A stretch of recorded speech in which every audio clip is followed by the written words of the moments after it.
help rapidly rebuild Venezuela's dilapidated oil industry and bring millions of barrels of oil production to benefit the United States, the people of Venezuela, and the entire world.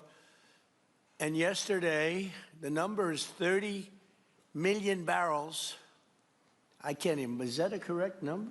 30 million barrels. You hear that, Peter? Of oil was given to us by Venezuela.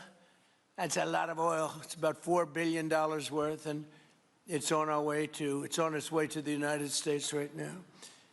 And we want to thank Venezuela for that. And we're working very well with them, obviously, or they wouldn't have been so generous. But they respect us again. They didn't respect us at all before. So that's money that goes to the United States. Some will go to Venezuela, and some will go to the oil companies, but not that, because that's already been extracted. So you're not getting any of that, but when you start extracting, you'll get. But it's tremendous reserves, among the biggest in the world. Some people say it is the biggest in the world. And we're going to be working with Venezuela. We're going to be making the decision as to which oil companies are going to go in, that we're going to allow to go in. We're going to cut a deal with the companies. We'll probably do that today or very shortly thereafter with Chris and Doug. And we're dealing with the country, so we're empowered to make that deal. And you'll have total safety, total security. One of the reasons you couldn't go in is you had no guarantees, you had no security, but now you have total security. It's a whole different Venezuela, and Venezuela is going to be very successful. And the people of the United States are going to be big beneficiaries, because we're going to be extracting, numbers of, in terms of oil, like, few people have ever seen, actually. So you're dealing with us directly. You're not dealing with Venezuela at all. We don't want you to deal with Venezuela. Let me thank Vice President J.D. Vance, who's doing a fantastic job. Secretary of State Marco Rubio, likewise a fantastic job. I have good people. I like them better than my first group. But we had a great, despite that, we had a great first term. We had some great people there too, by the way. But we had a great first term. We had the greatest economy in the history of our country in the first term, but this is blowing it away. And you haven't seen anything yet. Everyone's been shocked by the numbers, 5.4% GDP. And that's despite the fact that we were badly hurt by the Democrat shutdown, of which they'd like to see if they could shut it down again. Secretary of the Interior, Doug Burgum, who's fantastic. Secretary of Energy, Chris Wright, recommended by Doug as being the greatest oil man anywhere in the world, because I wanted Doug for that job, energy, and Doug said, no, sir, there's a man named Chris Wright. I said, who the hell is Chris Wright? He said he's the most talented oil man anywhere in the world. I doubt you can get him, because typically oil men make a lot of money, and women. They make a lot of money, but Chris came. You took one of the greatest salary cuts probably in history, Chris, right? But he's a fantastic person, loves our country, and many other important members of this team. And I want to thank them for their efforts. As you know, last week, the United States Armed Forces performed one of the most spectacular military operations in American history, apprehending the outlaw dictator Nicolas Maduro for his crimes against the United States, crimes for which he has now been indicted and is in federal court awaiting trial. And he killed many people, millions of people, actually, and allowed jails, prisons, mental institutions, insane asylums, drug dealers, drug addicts to pour into our country totally unchecked because of Sleepy Joe Biden's policy of open borders, the stupidest thing I've ever seen. We're getting them all out. The departure of Maduro makes it possible an incredible future for both nations, Venezuela and the United States, in which we will more closely integrate the economies of two major energy powers in the Western Hemisphere. Energy coming out of Venezuela was very small. One of the things the United States gets out of this will be even lower energy prices. We have people now getting gasoline for $1.99, $1.96, $1.95, $1.92 yesterday, somebody. And it used to be $3.50, $4, $5 a gallon. Think of that, $1.99. Decades ago, the United States built Venezuela's oil industry at tremendous expense with American skill, technology, know-how, and dollars. But those assets were stolen from us, and we had presidents who did nothing about it. This president is much different than your other presidents. They did nothing about it. They stole it. Some of the people in this room were a little bit younger when that happened, but not that much younger. It wasn't that long ago, but they stole our assets like we were babies, and the United States did absolutely nothing about it. So now we're doing everything about it. Now we're doing 500% about it, but it's a long time after the act took place. So they stole from us, and it was taken by socialists and communists at the time, and Venezuela was going bad, really bad. And as much oil as they have, they're producing almost nothing, which is just a system. So we're really, if you look at it, we're taking back what was taken from us. They took our oil industry. We built that entire oil industry. Started a long time ago, but they took it, and they were very ungracious to this country, but now they're being very nice. American companies will have the opportunity to rebuild Venezuela's rotting energy infrastructure and eventually increase oil production to levels never, ever seen before. When you add Venezuela and the United States together, we have 55% of the oil in the world. The United States is #1. We have them drilling. Drill, baby, drill was my campaign, and Doug and Chris, I think we're setting records on drilling right now and taking oil without Venezuela. That's how we're getting the oil prices down. The plan is for them to spend, meaning our giant oil companies will be spending at least $100 billion of their money, not the government's money. They don't need government money. But they need government protection and need government security that when they spend all this money, it's going to be there so they get their money back and make a very nice return. The plan is for them to spend at least $100 billion to rebuild the capacity and the infrastructure necessary. Venezuela has also agreed that the United States will immediately begin refining and selling up to 50 million barrels of Venezuelan crude oil, which will continue indefinitely. We're all set to do it. We have the refining capacity. It was actually based very much on the Venezuelan oil, which is a heavy oil, very good oil, great oil. It's fantastic for certain things like asphalt roads, the best there is in the world for asphalt roads and other things.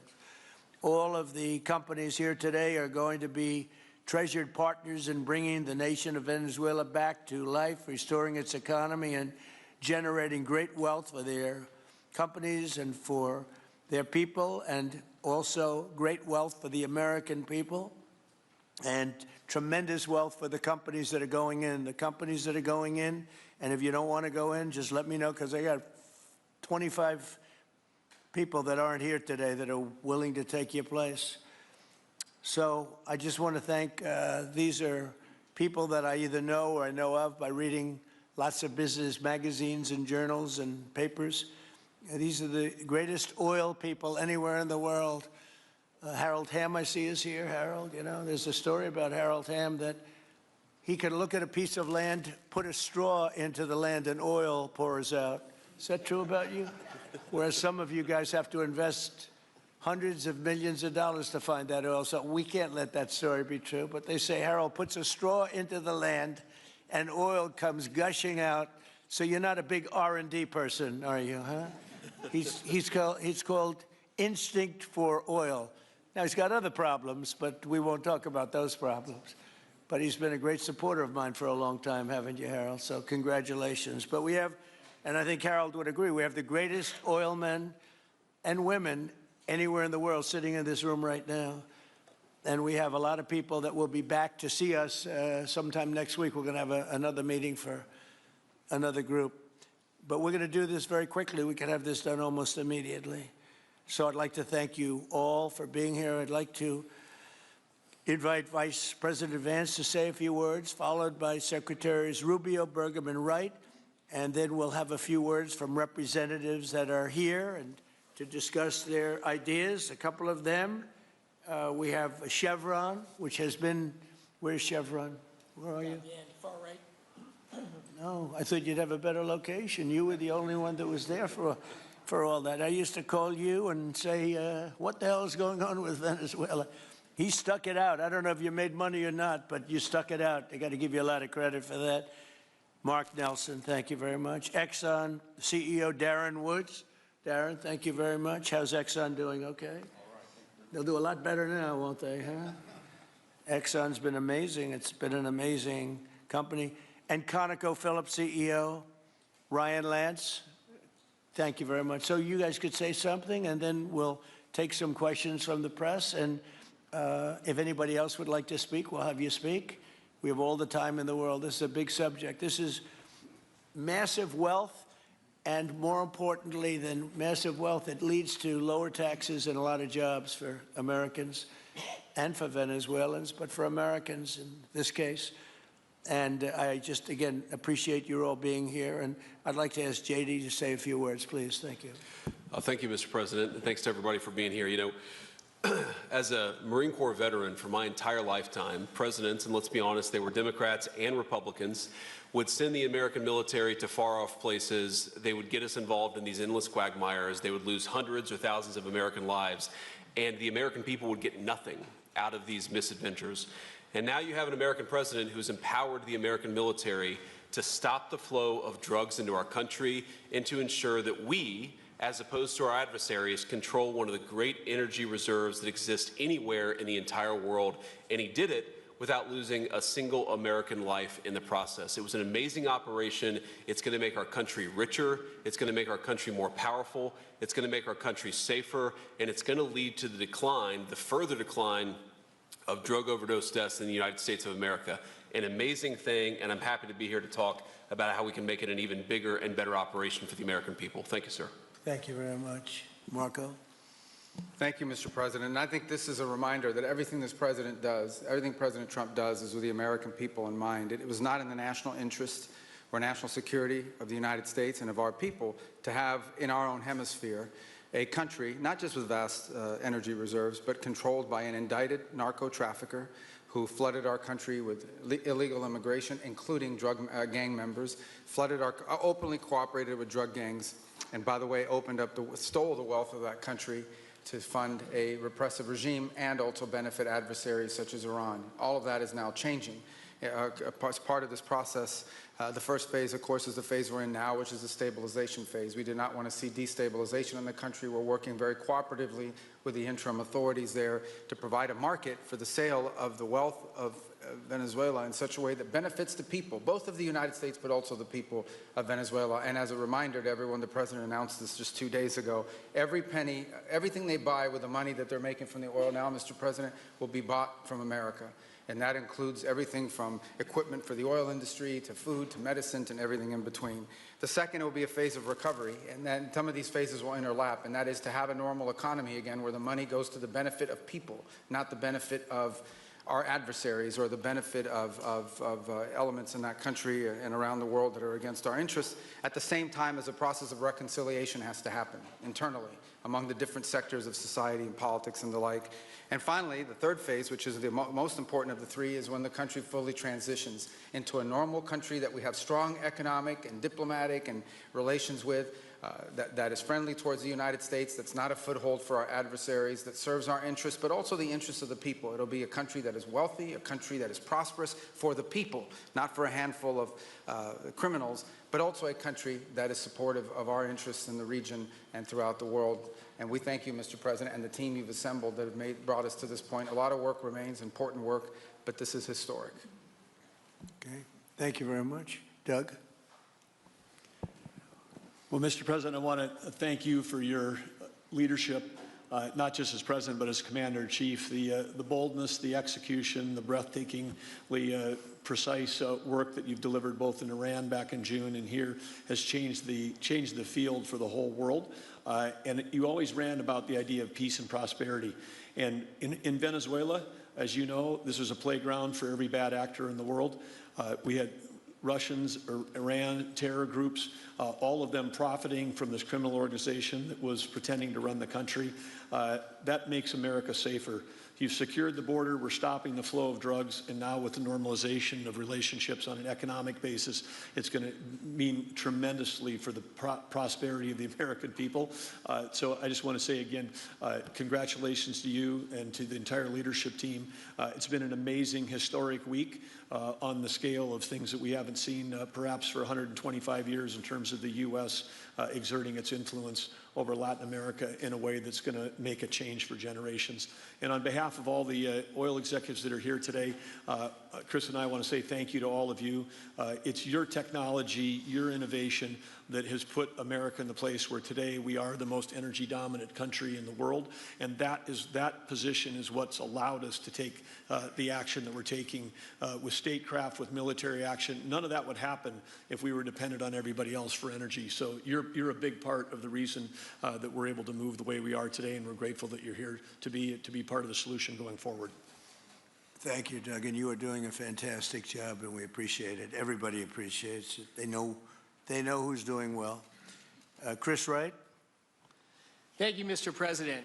Yeah, what we've seen in the last week is leadership matters and credibility matters. Venezuelan oil has been sanctioned for many years, and the oil just flew, those sanctions were not enforced. That oil just floated out to trafficked by bad actors of the world. The resources weren't gone to a central place. The corruption and decline of Venezuela has been a crisis for the people of Venezuela, and as Secretary Rubio said, massive spillover effects in the United States, in crime, in drugs, in kidnappings, and in taking a huge resource base and making it not exploited, not developed. The whole world is a poorer, less opportunity-rich place because of that. When you have materials underground, they've been underground for 1 million years. That does not make them a resource. That does not make them valuable for your country, your people, or the world. They only become a resource with technology, with capital, with rule of law, and a system of governance that encourages the harvesting of those resources to make the better world. And we see here the dramatic contrast between the United States, which may have less oil underground than Venezuela. We have 20 times the production of Venezuela, 20 times the impact of human betterment, massively better quality of living here in the United States. That was at risk under the last administration. We've seen a lot of attacks on the energy that makes the world go round. President Trump's election has removed those risks, has embraced reality about how the world is energized, and we are at record production of oil in the United States, record production in natural gas in the United States. We've seen a meaningful decline in gasoline prices, diesel prices, travel prices because of jet fuel.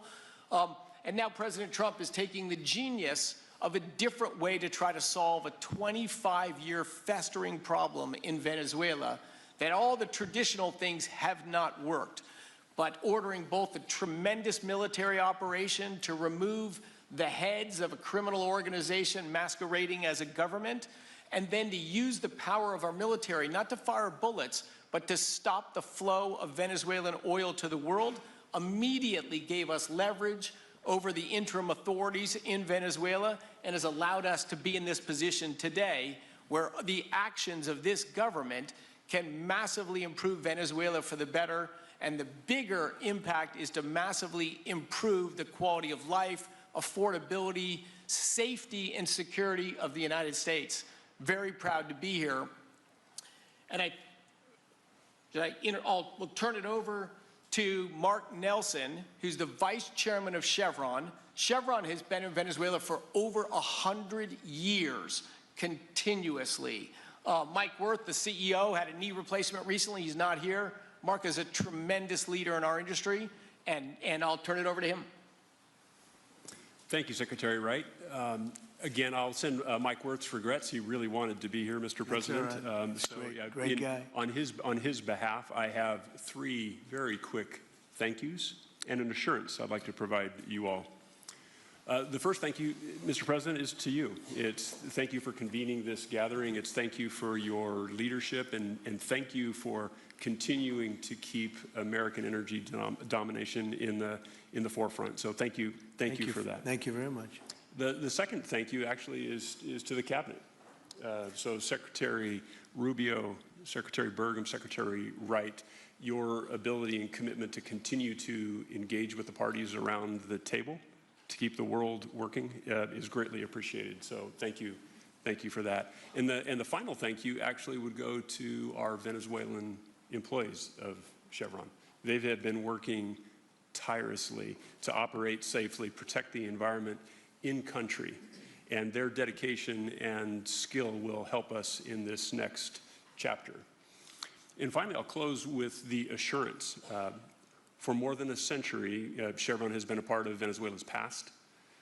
We are certainly committed to its present, and we very much look forward as a proud American company to help it build a better future. And so, Mr. President, thank you for your leadership. And you really suffered there. You stuck it out. A lot of people left. A lot of big companies left. Many of the people sitting at this table left because of the safety risk and other risks. But you stuck it out. I give you credit for that. Sometimes it was hard. I remember 6 months ago I told you to stay, just stay. Things are going to happen. You'll be very happy. I didn't know they were going to happen this fast or this conclusively. One thing I think everyone has to know is that if we didn't do this, China or Russia would have done it. And if China or Russia were a next-door neighbor, because essentially this is not around the other parts of the world so far away where you fly an airplane for 24 hours before you get there. This is sort of a next-door neighbor if you think about it. And I told China and I told Russia, we get along with you very well. We like you very much. We don't want you there. Not going to be there. And if we didn't do this, China would have been there and Russia would have been there. Maybe they both would have been there together, but they're not going to be there now. One thing I will tell them, and I will tell you, that we are open for business. China can buy all the oil they want from us there or in the United States. Russia can get all the oil they need from us, and they do like oil, even though they produce a lot of it. But China and Russia and everybody else is able to go, and we'll be open for business almost immediately. I have a feeling the $100 million will be spent $100 billion will be spent very, very rapidly by these very big, powerful, and rich companies, and I think they're going to be able to rebuild the infrastructure. And I hope it's going to be brand new as opposed to a rehab, because I know the tremendous difference between the new and the not so new in your industry. The new is much more beautiful, much better in every way, and actually much smaller. It's like everything else, gets smaller and stronger. It's a combination of smaller, better, and stronger. So I hope you're going to build all brand new stuff, rip out the old crap that's been there for so many years, and do it the right way. You're going to be there a long time if we make a deal. If we make a deal, you're going to be there a long time. If we don't make a deal, you won't be there at all. It's, sort of interesting. But again, China and Russia would have been there if we didn't do this. And the other thing people ask about the second wave, I don't think it's going to be necessary. We have an armada, a giant armada like nobody's ever seen in that part of the world, and it's stationed off the coast, and we are getting along so well with the people that are involved and representing